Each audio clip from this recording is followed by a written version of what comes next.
काळाराम मंदिरात ते आता दर्शन घेतील, नंतर गोदातीरी ते आरती देखील करणार आहेत, अशाही त्यांचा प्रस्तावित कार्यक्रम आहे।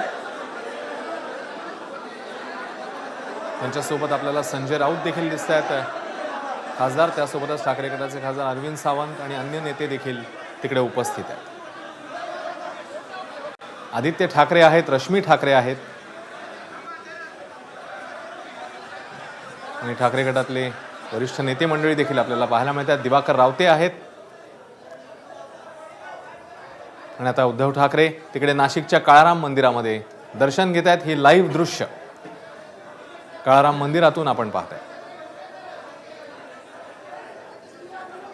अयोध्येतल्या 22 जानेवारीचा प्राणप्रतिष्ठा सोहळा कार्यक्रम जाहीर झाला तेव्हाच उद्धव ठाकरेंनी नाशिकमध्ये आपण जाणार असल्याचं सांगितलेलं होतं। त्यानुसार त्यांच्या प्रस्तावित कार्यक्रमानुसार ते नाशिकमध्ये पोहोचले आहेत। तिकडे ते दर्शन घेत आहेत आणि गोदावरी तीरी ते आरती देखील करणार आहेत।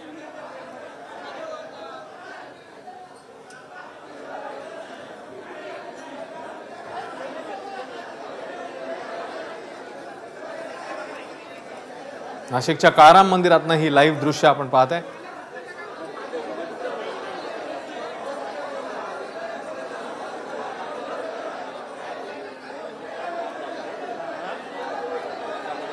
आजच अयोध्येमध्ये एकीकडे प्राणप्रतिष्ठा सोहळा पार पडला, तर तिकडे नाशिकमध्ये आता काळाराम मंदिरात पोहोचले आहेत उद्धव ठाकरे।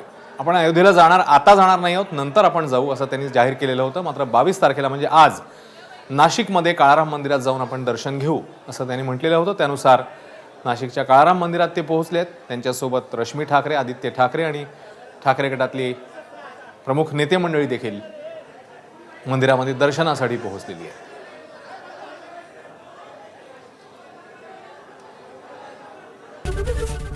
एबीपी माझा, उघडा डोळे बघा नीट।